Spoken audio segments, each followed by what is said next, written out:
We're live. Okay. Hey, thanks everyone for joining Blurred Book Club chat this sunny September. Today we have a special guest, a longtime Twitter friend of mine's, um, Kayti Nika Raet. She's the host of the Outsider Chronicles. First book in that series is Niko. She's going to be talking about her book, her experiences, and other creative writing things. And we have a guest panelist today.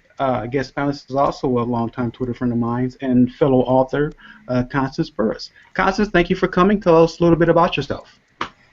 You guys know me. I'm always, well, past few months since I discovered the Blurred Book Club, which is all about me, black nerds, because it's just like so defines me.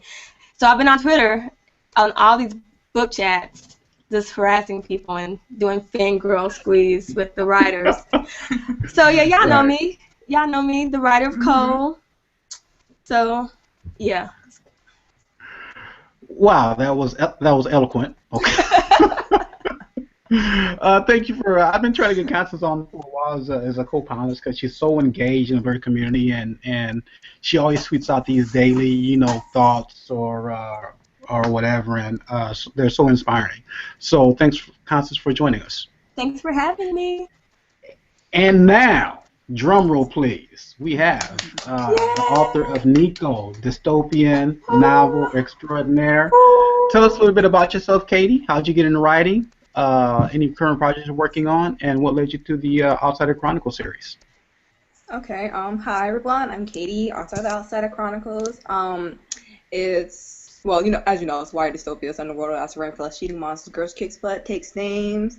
I started writing it because I really like action and horror, and I wanted to do something to kind of like a throwback because the previous book I did before was a werewolf story.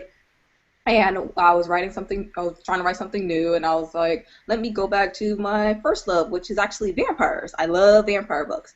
So I wanted to make something that had the kind of horror stuff, but gore, and then has lots of action. Plus, a little romance and sexual tension thrown in there, because I love that. I love that, too.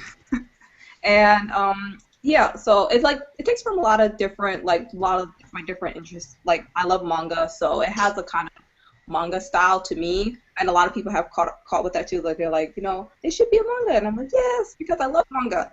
But yeah, it has lots of different stuff.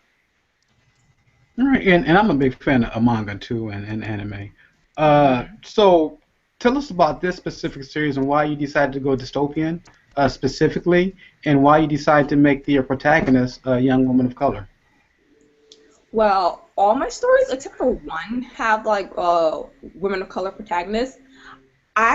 So this one, I wanted to do, the only thing really different I wanted to do was I wanted it to have one voice and one point of view throughout the whole book, because usually I hop between character heads, so I wanted to be one point of view. And I didn't set out to write it dystopian, I just wanted something kind of creepy with a slight fantasy, sci-fi edge, and so it wound up being dystopian. And I also have interest in how people propaganda and the dynamics of power and control work. So that fits with dystopian, and so it kind of all came together. Okay. Constance, you had a question for her? That was basically my first question. It's why dystopia? Because it was not on my radar until I joined the Blurred Book Club, and then we had the Panther and the Hive, and I guess everything I learned in kindergarten about zombies, I guess that would be considered dystopia. And then you have Niko, which is completely different, but it's still dystopia. And I didn't even know that was a genre until the Blurred Book Club. So, yeah, Thelonious asked my question, why dystopia?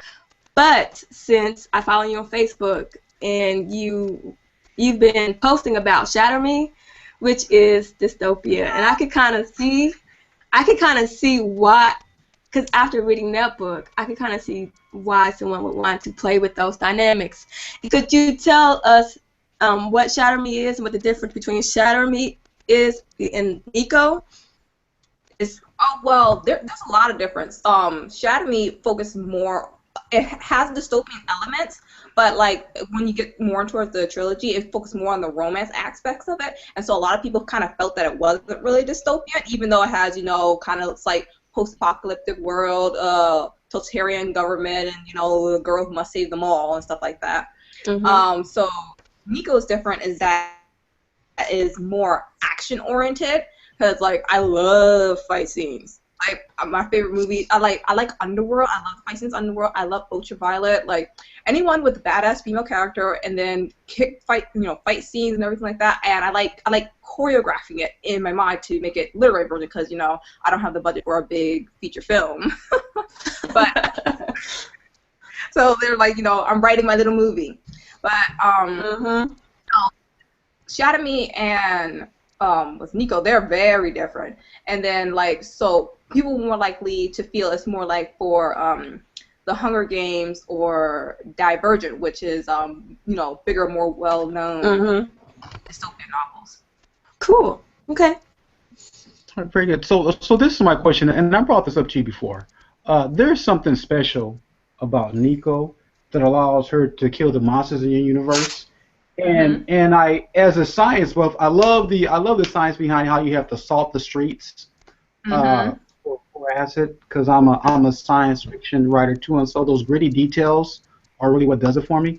But I didn't know what was the line of delineation between normal humans who couldn't kill the monsters and Niko and the other people that could. Oh, okay. Yeah, so was it strength? Was it reflexes? I mean, I didn't get that.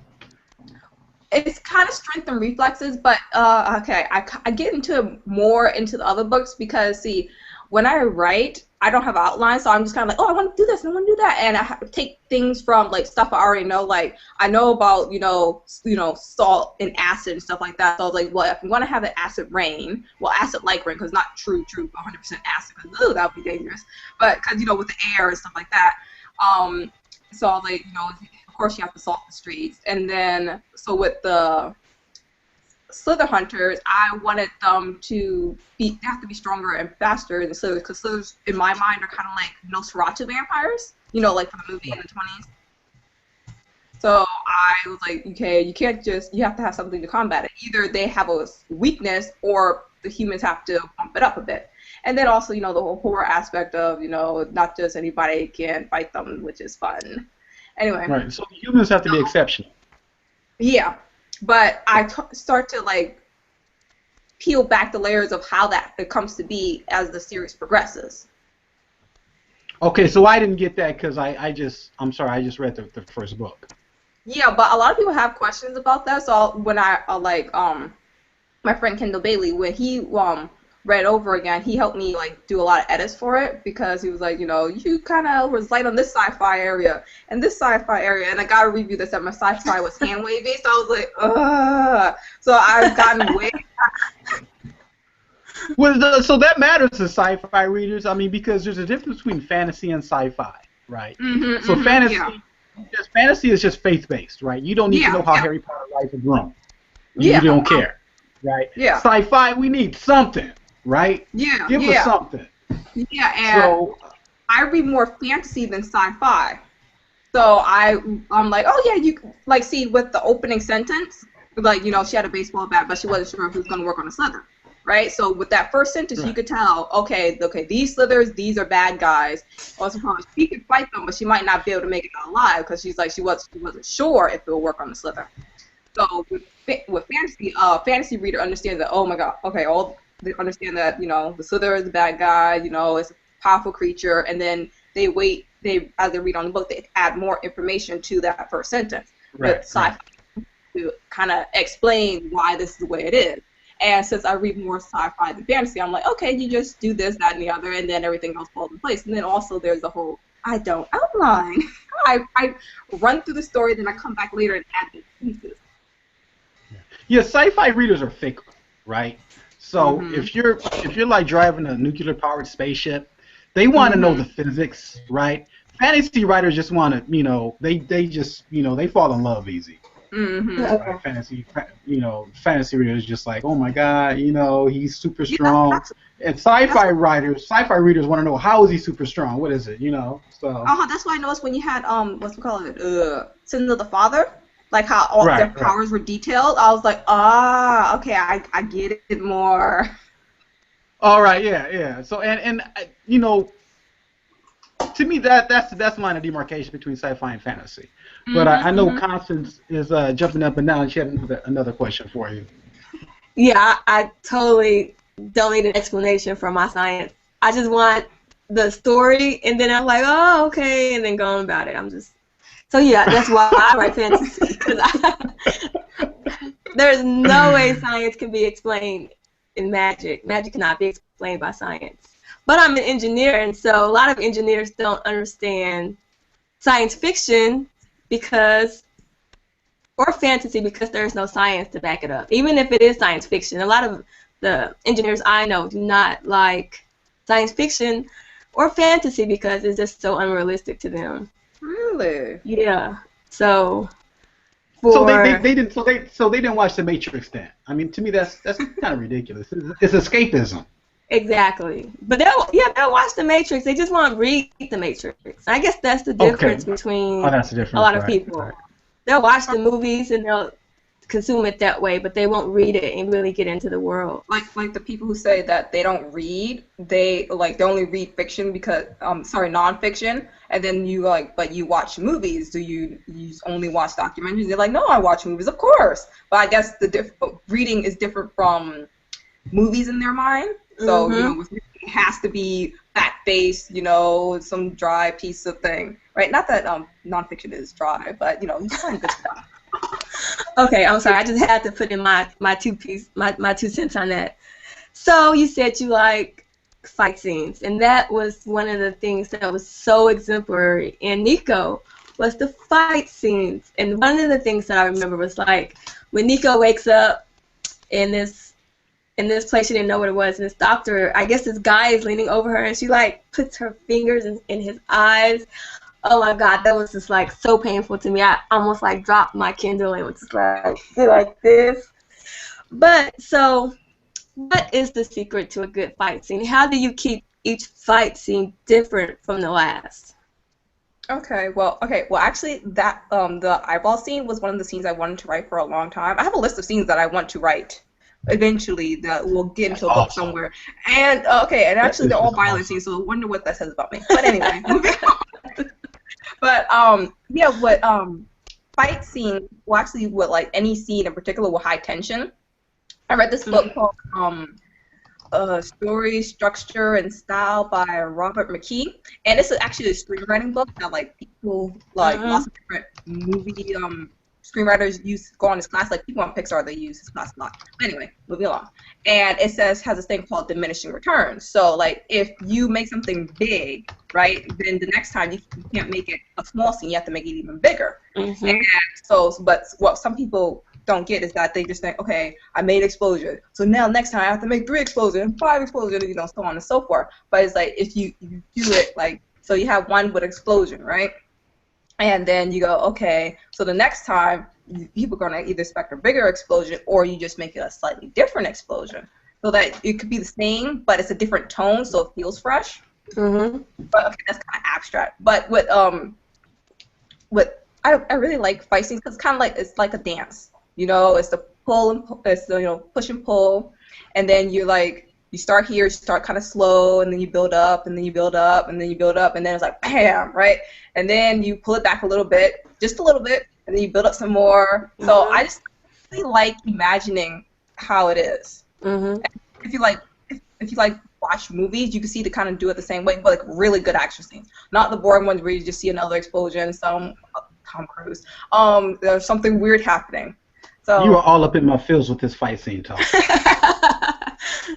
No, I'm gonna add on to something after you finish about fight scenes because me and Madari go back and forth on fight scenes, and I want to ask them after you finish because to me that's like I love writing. I mean, I even did a blog post about how much I love writing fight scenes. But go ahead, so I can jump in.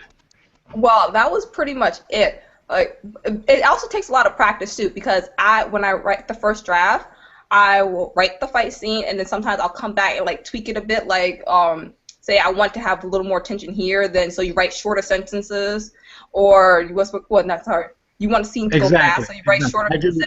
I agree with that wholeheartedly. You want to build a tension, so you write longer sentences, or you kind of use words certain ways so that the mind thinks, has this kind of beat, and then you're like, then bam, and then I'm taking notes. No, I agree with that wholeheartedly. And me and another one of my Twitter friends, Madari, who's a self-published author and writes a kind of a vampiric. I don't even know how to describe it, but she's a great writer. Follow her. So, anybody that follows me know I competed in a boxing, wrestling, and karate. But now that I'm a couch potato, I have nothing to do with that knowledge, right? So when I choreograph fight scenes, I like to get to the it's all about the footwork. And what was so amazing about your fight scenes, I'd be like, she's fought before. Have you fought before? Have you competed? No, I'm a weakling. You haven't competed? Okay, all right. Well, you have a good she imagination. told me she used to be a bully. I don't buy that. She said she would get out in the neighborhood and bully the other kids. So I don't buy that. No, because there's a physics of there's a physics of all the fights about inertia and body placement and weight and this and that you kind of capture. Okay, that's great. And also you have to figure out, like, it has to be logical too. At the same time, you got with fantasy, there has to be a certain logic to it all. Like, you agree, okay, that can happen, but this obviously can't happen, even though there's people flying and there's slithers. So this can't happen in real life. There has to be a certain logic to it still. Right, and this is your chat. I'm not trying to hog it, so I'm gonna let Constance ask another question. But I'm like chomping at the bit here. My creative juices are flowing. Ah. So go ahead, Constance. What's going on? Before. No, I got so many questions I want to ask. Oh, okay. But it wouldn't be fair. It wouldn't be fair, right? I got so many questions I want to ask, but that's not what this is about. This is about you promoting your book and promoting yourself as a writer, and Constance also getting a chance to pick your brain, because we're all writers on this panel right now, and so this is a great opportunity for all of us. Well, next time I do a fight scene, I'm definitely gonna be like, Katie, hey, how can I add? What should I put right here to make it better? Holla at your girl, right? Okay, so you have a big family. So are any of your characters from Niko based on any of your family members? Can you say that without getting in trouble with your family members? They're not. They're not. That would be so weird. Okay, Thelonious, your question. Oh, so my question was, I'm sorry. One thing, they're all kind of like have little itty bitty bits of me in there, but I don't base them off like family members and stuff like that. Like, in book 3 with Alice and Zenith, they're nothing like my brothers and sisters. But I have fun writing them. So they're just little pieces of you. Yeah, Alice is my, snarky bee. What bee? What is this bee word? I'm not saying it. It's a family show. It's a family show. I'm trying to get you in trouble. We're trying to keep it PG. I have a question to you, and this is about diversity. So there seems like there's groundswell about diversity and having diverse characters and diverse writers, and I have mixed feelings about it, right? Because both you guys have read the book I wrote, and I've read the book you wrote, and I'm reading Constance's book now, and they're characters of color, primary characters of color, but I don't consider that diverse because that's my reality, right? Right, and so when we're and me and my wife just went to go see the Perfect Guy the other night, right? So she was with the perfect guy, and she saw the perfect guy. She couldn't lose. Go ahead, Thelonious. Go ahead. So anyway, the reason I kind of have a beef with diversity is because once you label your book as diverse, it's almost like exotic, and Yeah. Constance knows this beef. It almost it limits your earning potential and it puts a ceiling on your work, right? Uh-huh.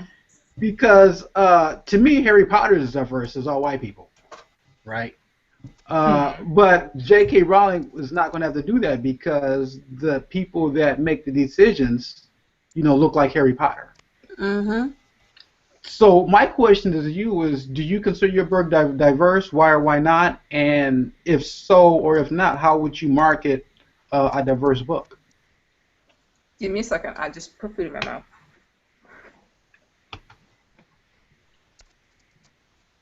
Well, even though like my book is diverse, but I don't really see it as like limiting because my first ever interview with Madari on her blog, she had asked kind of like a similar question, and I see it as like that means you can have it in other different type of markets. Like, so my book is dystopia, right? So people who love dystopia will gravitate towards it. People who love Hawaii will gravitate towards it, and then also people who like want to see books with characters that look like them will gravitate towards it, and Exactly. yeah. So, and then there's people who want to support a female writer and stuff like that. So I see it as like you get to expand more. It's not really like limiting. But I do understand what you mean. Like for marketing wise, they go, oh, it's diverse. Okay, let's put it right over here instead of putting it. Well, yeah, they put it in the corner. They're like, yeah, you go back there I can understand not wanting to be limited. So, and why someone might not be like, oh yeah, so my book is diverse and everything like that. I would like to see it as a dystopia with added bonus that it looks like people in the real world. So you're writing dystopia novel. You will want to do as much sales as the Hunger Games, I would imagine, right? More. Yeah, okay, more, right? But if it's like a black book, right, that automatically turns a segment of the population off to it, right? Because they're not going to relate to those characters, which is so I have a love-hate relationship with the tag diversity, and I just wanted to get your opinion of a writer as how you feel about it. And Constance, we got you. How do you feel about that tag? Personally, whenever I decided to spend my money to be a self-publisher, because it takes a lot of money and time, I thought about who I wanted my ideal audience to be, and for me, it's black people. It's the people that I was raised with, like my mother and my brothers and my sisters.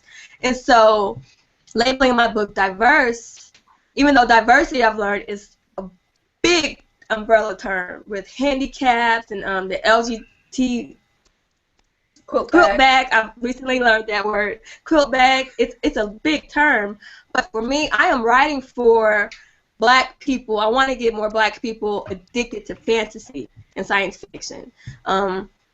So I don't mind the term. I know that it may be limiting, but in reality, the more people that have read my books have been white people, and so I think it'll trickle down, but really it'll trickle down to the black people because more white people have been reading it because it's fantasy. So I don't mind. I might get rich, I might not. So here's the thing: a good story is universal, right? Yes, exactly. And as author, the reason I wrote my books is because I wanted to see someone who looked at my daughters save the world, right? Mm-hmm. I mean, I know Tony Stark does it, James Bond does it, Jason Bourne does it.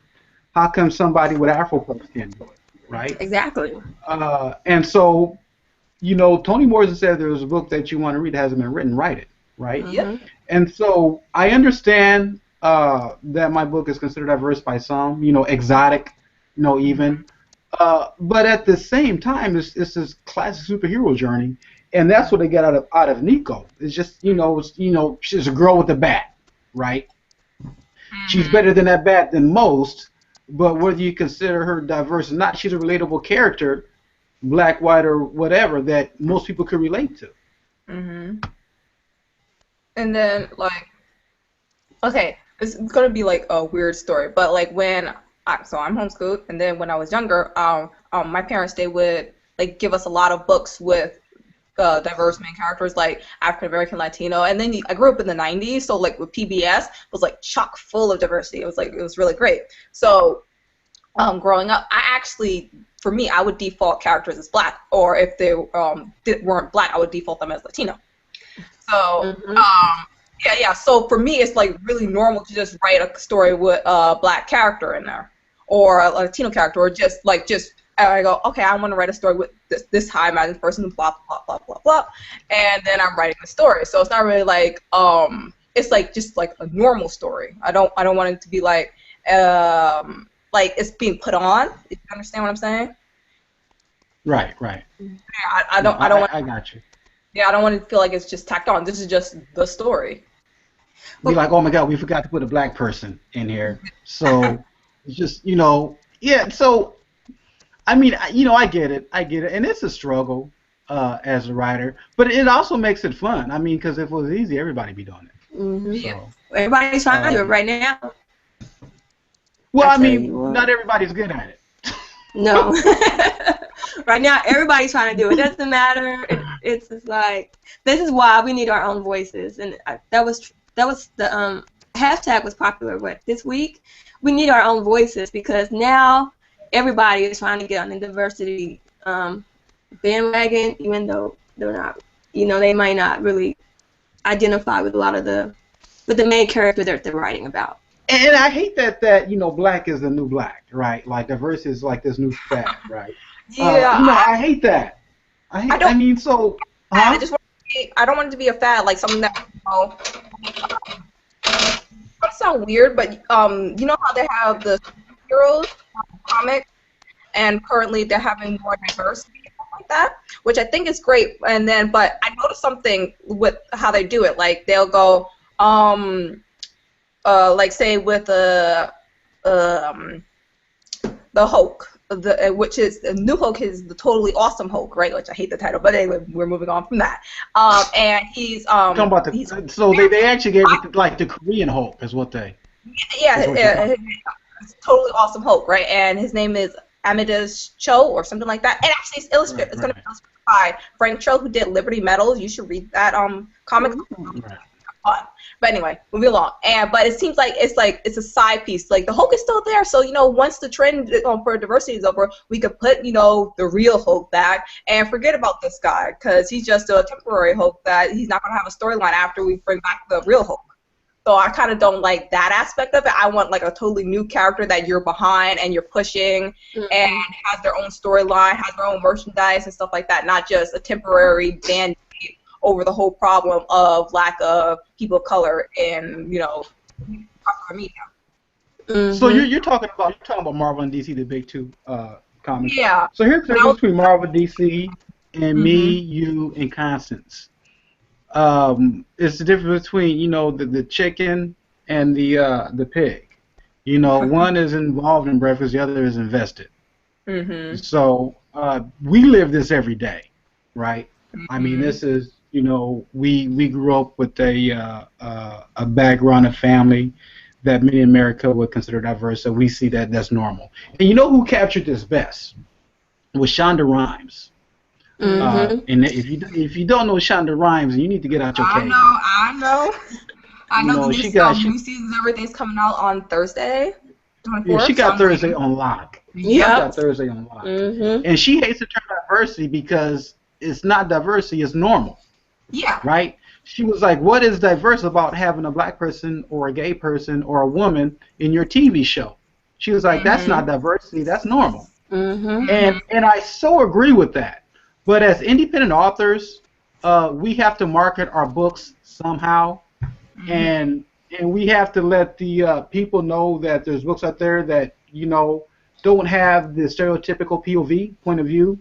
They might have a gay point of view, a black female point of view, or a black woman point of view, excuse me. And so we have to leverage that, to gain visibility, in every competing market. And so while I agree with Shonda Rhimes, I'm not a big fan of term diversity. I have to let cats know that I'm here and, I have a quality product that you guys might want to check out. And I think you and Constance, feel the same way because I read your book, Katie, and I'm like, wow, I hope she doesn't forget the little guy. Right? Right?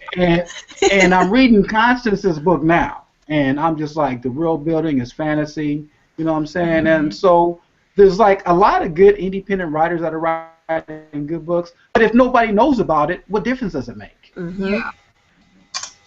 Yeah, and I have to admit that I kind of imitate what Kayti does. Mm-hmm. Kayti and Maduri, they kind of set the stage to how to self-promote. So I kind of like piggyback down what they do. Like, oh, they do teasers. Let me do some teasers. Oh my God, oh, they're on Facebook and they're communicating with their fans. Let me kind of do what they're doing. And so they've been great mentors.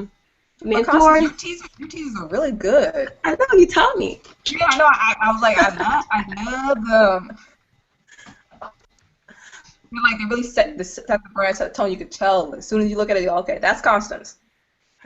I have like a really controversial question for me because I live in Oklahoma. It's like the Bible Belt, and Thelonious may know a little bit about this, being raised in Nebraska.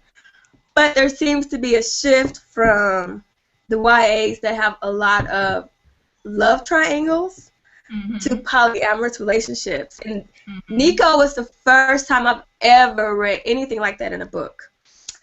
But since, you know, my pursuit to find diverse books, I've read a few that have it, explicitly have it. And Aria by B.R. Sanders was like up in your face polyamorous relationships. So I'm supposed to read them soon. What? I'm supposed to read them soon. I have a huge TBR list right now. You have to read that book. It's crazy. It's for anyone that's a big proponent of diversity. You have to read B.R. Sanders' Aria. It's more literary fiction and fantasy, but it's mind blowing if you want gender studies in your fiction. But okay, so what made you, Kayti, put a polyamorous relationship in your book? Because, like I said, I've never read that before in a book, and do you think that's like the next level of YA? And then, you know, I'm like, oh my God, I can't even believe it. My Oklahoma background is like, oh my gosh, what's going on? But at the same time, I love it. So, what made you do it? Well, okay, I actually like love triangles. I know a lot of people hate love triangles, but I like triangles, but it's a kind of love-hate thing as well, because I always root for the person that the girl doesn't go with. And then I'm like, ugh. I was like, they're so much better. And then, like, I'll have talks with my sister, and we're like, oh my God, why did you go with her? Blah, blah, blah. But anyway, but then also in the back of my mind, I'm like, why be like, oh my God, I want him. Oh my God, I want him. Oh, okay, what should I do? And I'm like, why not both?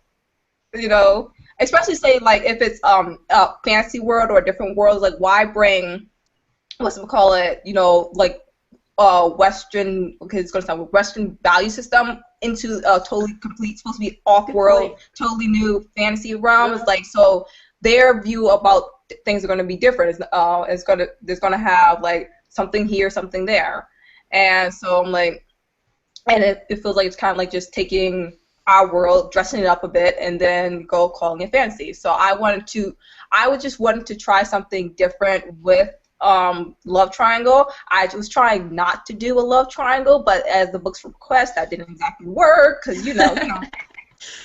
I love them. Please put them in books. So I was like, I wanted to try to do a poly relationship. It exactly worked out, so that's, I guess, I'll call that attempt number one, and then maybe like on in the future I could try again, and then I'm like, okay, I definitely want it to be like this and stuff like that. So I call it a poly relationship light, but I have read a few other books like Melinda Lowe's Adaption, the trilogy, and it's this sci-fi trilogy with aliens, and it has a poly relationship. And then one of my favorite authors, Sarah Reese Brennan, she has a short story that's online on her live journal. It's called Turning of the Story or something like that, and that kind of it's a middle grade kind of poly relationship. But I'm still on chapter 7. I think she's finished chapter 12, so I need to catch up on it. But that has a poly relationship detail as well, and also has a bi main character. So like if you're interested in that, you know. Cool. Okay. and as a guy for kind of awkward writing, relationships. My thing is fight scenes. Oh, no, But I'm about the relationship thing. yeah, and so, but like I said, I've read Madari's book, who does an excellent job with the romance and anticipation, and I read your book, who I think is does a very good job of that. So I'm learning. Um, my next question is, if you're a writer, uh, it stands to reason you love to read. So do you have a favorite author that you want to emulate, or a favorite author whose style that you like or who you admire? And tell us why. Oh, okay, yes. Okay. So there's Langston Hughes. I like his Oh my poetry. God. Yeah, but Right. he also wrote this semi autobiographical, I guess, memoir like book called The Big C, SEA. And I love the writing there. I love how he like takes words and he makes something into song and movement. So whenever I have something I want to have emulate that, bring that out. And then I love the author Dia Reeves. Constance knows. Yeah. Bleeding Violet. Yes.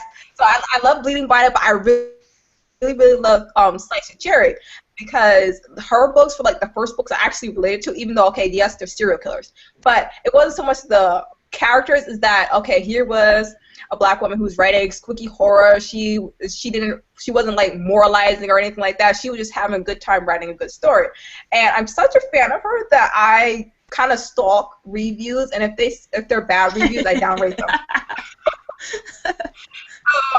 I'm kind of, a little bit of a psycho fan with that. And then I like Sarah Reese Brennan. She's the author who was talking about did the Turning of the Tail. I liked her book Demon Lexicon. Her book was the first book that I liked all the characters, even the bad guys, good guys, everybody. And I love her humor because her humor is like very similar to mine. It's kind of weird and out there, but it works. I try to. That's why all the humor in Niko is very weird, because I was like, you know what? I'm not gonna rein myself in. Just gonna do my thing and have all these inside jokes, and people are kind of weird and maybe a little creepy, but yeah. So I just did stuff that made me laugh. And then I like who's the author of Lolita. Who? The Lolita, the book Lolita. I forgot the author's name. Yeah, but I like how he writes, cause especially I guess because English isn't his first language, so he has a different way of structuring sentences, and I like that it really makes you think about things. And also, I like how he really gets into the minds of his character, because even though it's from the book is from Humpert's point of view, you still get Lolita's point of view, even though she's not speaking directly to the reader. So I really like that. So it's kind of like how to get into the minds of other characters, even though they're not talking. So I took lessons from that. And then also, of course, I like manga. So I love Tite Kubo, from Bleach. Mm-hmm. Yeah, I like how he constructs the scenes and stuff like that. And I really love in the beginning he has these little poems. And I used to write them down and put them in envelope. I had this huge fat envelope full of poems and little pieces of really liked and really inspired me. So I kind of take from everything and put it all into one book. Cool. Wow, that was a mouthful. I speak fast. I can get it all in. All right. So Constance, did you have another book for our esteemed guest? What do you mean? Do I have another book for her? No, you have another question. Oh. Okay. She's dropping knowledge. So, for anybody that may not have read the book, how would you describe Niko's world? Because it is, I think that Thelonious touched a little bit on it, but he described more of it. Because I know, book 1 was more like getting to know Niko. And then book 2 is, I felt like the setting and the world was more of a character. We got to explore that more. So can you give just a rundown for anyone that may not have read the books yet? Oh, of the world. Of the world, okay. Well, okay, I'm gonna answer this question right. Yeah, so I wanted to be like strongly demarcated, like so there's the haves and the haves not, right? So each city in my mind, I wanted to make them different. It's to keep it fresh for me because I have a short attention span. If it's not fresh, I'm not interested. So I have the cities. It's Amaryllis City, it's Shirai City, and then it's Mint, where you get to learn more about that in book 4. But for Amaryllis City, it's more like an industrial place, and it's more and it's like making products, growing food, stuff like that. And so it's kind of similar to the outside, except that it's not ravaged by the rain. There's no worry about slithers, and people can eat and drink water and live a moderately well life. And then with book two, I originally planned to just have them go straight into the city. But then I realized I didn't really showcase the outside world. Mm-hmm. So I was like, okay, so that's why I had them just outside Shirai City, because I was like, how is the dynamic between people inside the city and people just outside of it? Like, there's going to be some kind of power relationship going on. There's going to be like they're going to be like helping, like people inside the city. That's how they like give food to people outside, but they're going to be resentful of it. They feel like they're just bottom feeders, mm-hmm. not doing anything for themselves. If they had enough money to get inside the city, they would have made it. Now they're just lazy and siphoning off the city. And it's kind of it has a lot of real world stuff that happens. Like, I take a lot from Joy DeGruy's talks on racism, cognitive dissonance, and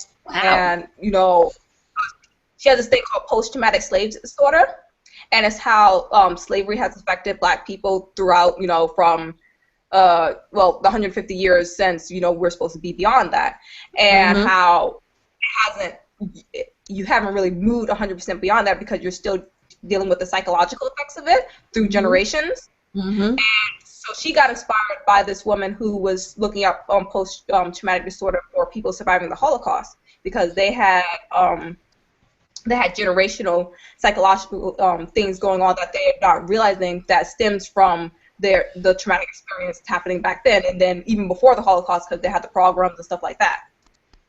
So I kind of take from that, and that's how I did with the slums outside of Shirai City, and then how the dynamic with the people inside the city and how they relate to those living outside and how they look down on them and think of them a certain way.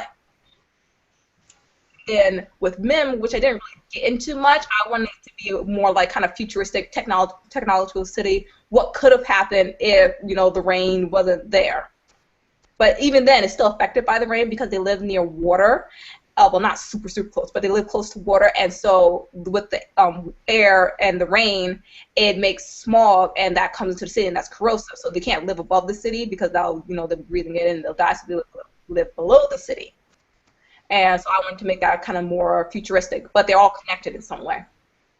And then book 5, I'm going to explore more and different things.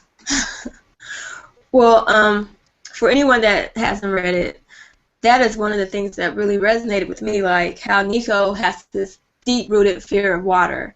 And it's just like water is supposed to be like the basic thing that, I'm used to, like it just being totally pure. It's not something to be scared of.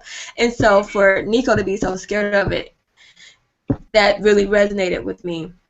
Mm-hmm.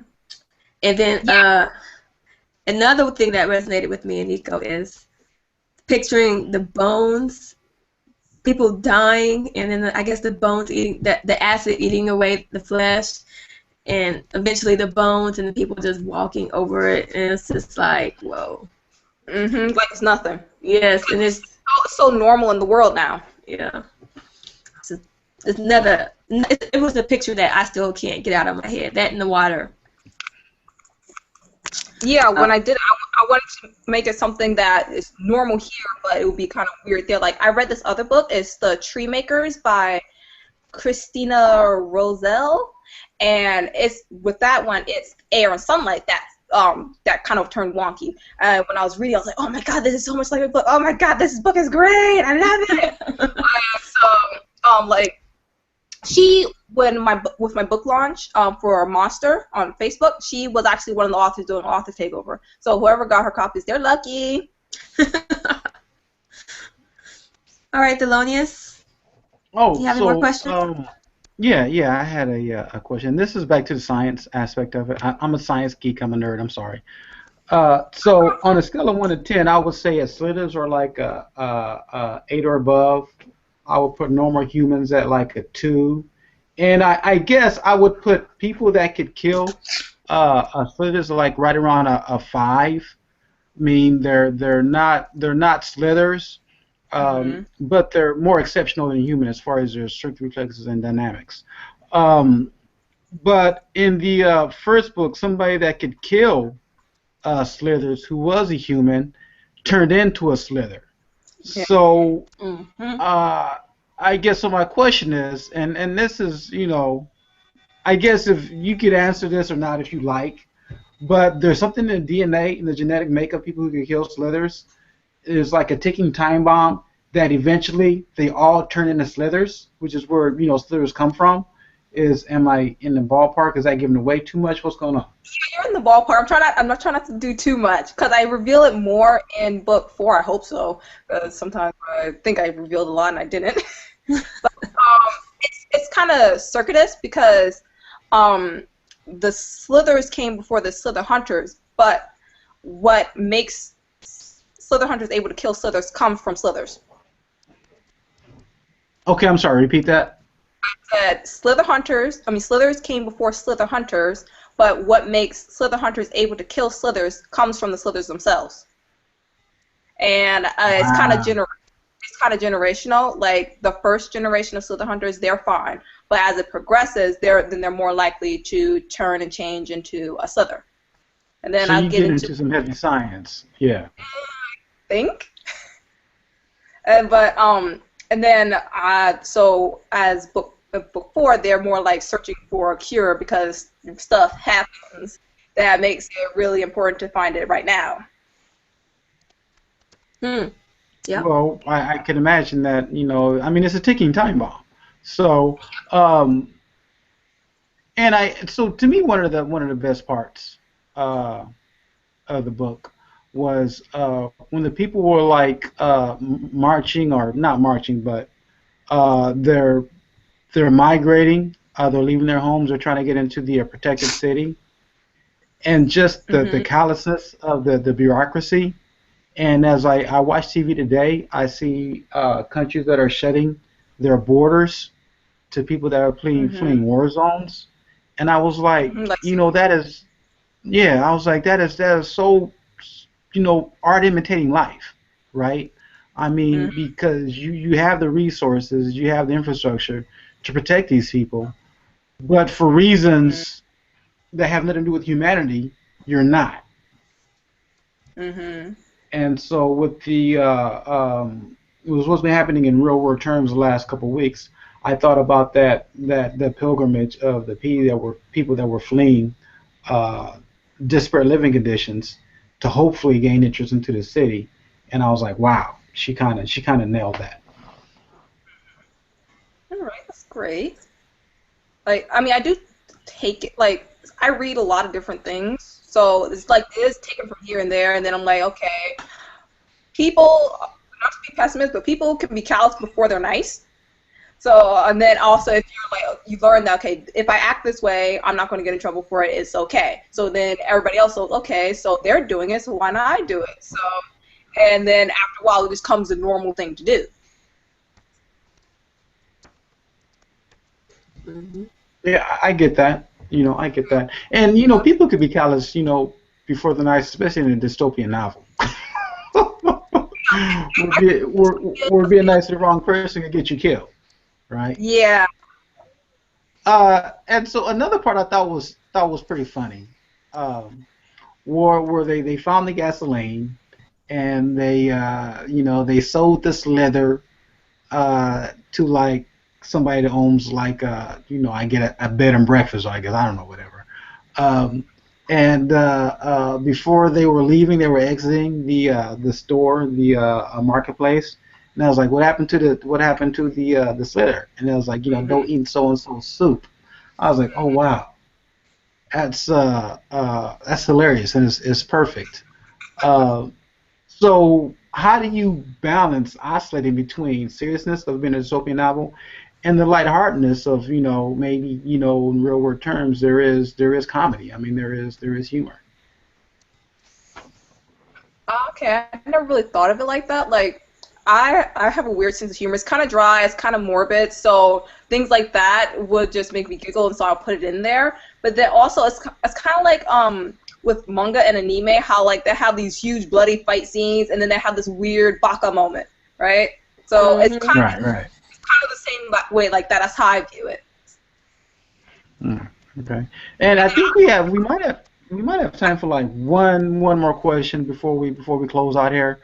Constance, I'm gonna defer to you for the last question to the great author we have here with us, Katie. I have a good one.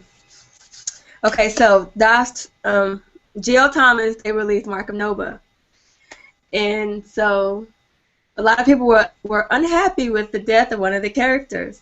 And I know I was really mad because one of my favorite characters died off later in the series. And if I didn't know you personally, I probably would have sent you hate mail. So, have you received any hate mail? And how has anyone been like, oh, Katie, what's wrong with you? What's going on? I haven't got a hate mail, but I have people being like, you hurt my feelings. I'm like, sorry.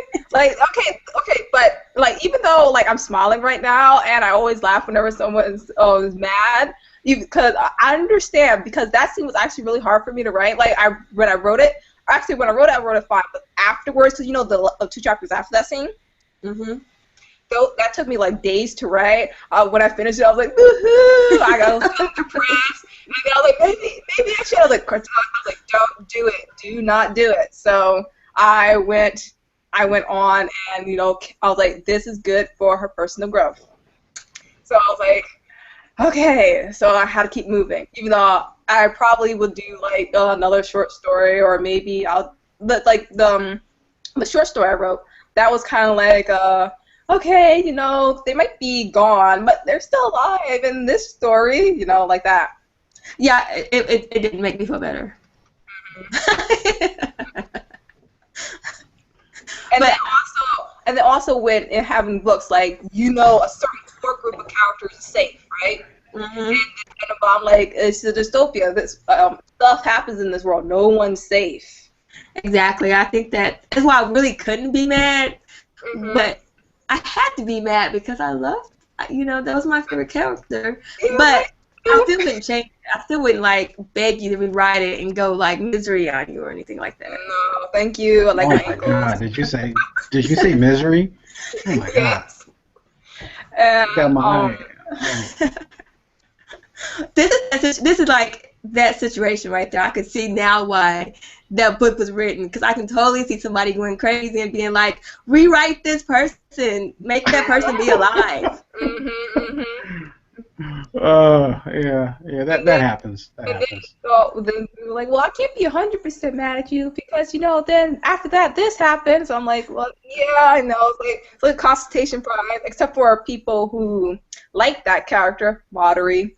And so she's happy. You don't want to say any names, all right? No. Just call people out on Twitter,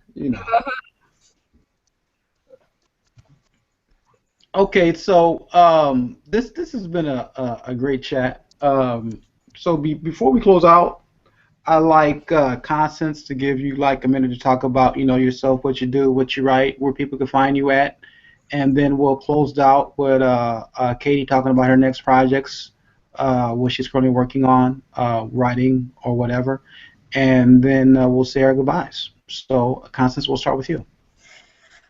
Okay, my name is Constance. You guys know that. I write fantasy and science fiction, light science fiction, light on the science. And I have a goal, which is a straight fantasy. I wanted to do Lord of the Rings with a black person running around with elves and dwarfs, and so that Cole was my answer for that. And in 2 weeks, I will have an urban fantasy set in Oklahoma with all black characters coming out, and it's a horror. It was really fun to write. And you can find me on Twitter and on my website, www.constanceburris.com. And on Goodreads? And on Goodreads, the Blurb Chat. Yeah, and for anybody that reads a independent novel, especially in Book Club, really do us a favor and write a review. And if you don't have time to review, give us a 4-star rating or 5-star rating or whatever. You know, because for independent authors, that's our lifeblood. I think if you talk to most independent authors, they will gladly give you a free book if you write an honest review. And so if you like diverse literature, if you like unique literature with a different POV, then you know, show it. Support these authors by writing reviews, giving us ratings, because they are appreciated. I second that.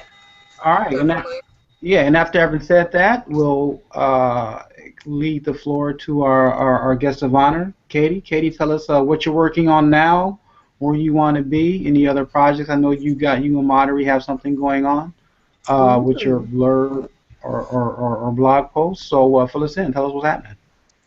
Well, book-wise, I have to finish the 5th and last book of the series, so I have to say goodbye to all the characters and stuff. And with Monterey, I have a blog with her and Laura Oliver, and it's called The Right Bitches, because on my Kayti Nika Raet blog, it's more YA-centered. I'm kind of goofy. Actually, I'm kind of goofy on another blog, too, but I'm kind of goofy. And then on Right Bitches, I'm more... you know, it's more mature. It's my sexy humor running rampant with all the innuendos.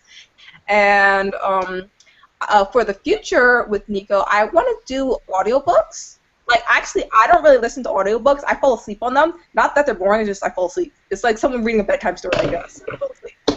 I want to, you know, get into that more, especially since a lot of people like audiobooks. And then I also want to do manga for Niko. Like, make it a manga series, maybe.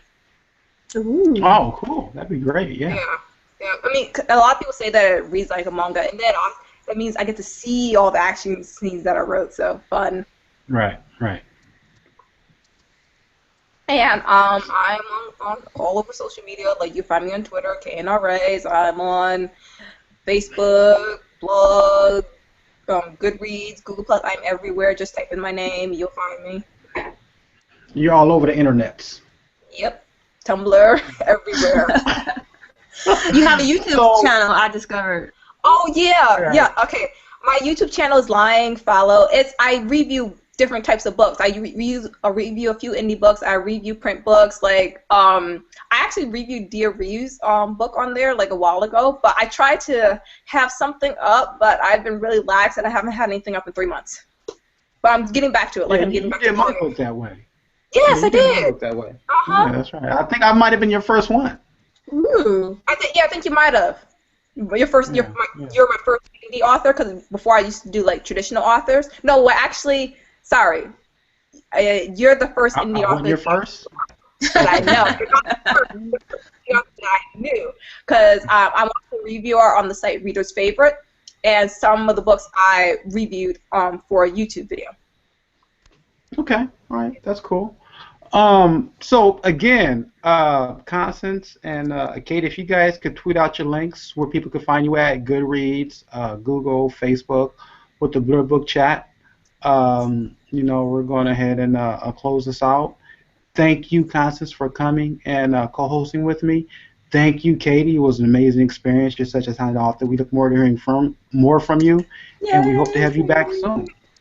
And thanks everybody for listening. Next month we have Constance, who was here today, so you know, get used to her. She'll be back. And we haven't set a date yet, but I'll get offline with Constance and pick one. And enjoy the rest of your day. And I hope your football team wins, unless they're playing the Eagles, of course. So that's a wrap. Everybody have a good one. Bye, Kayti.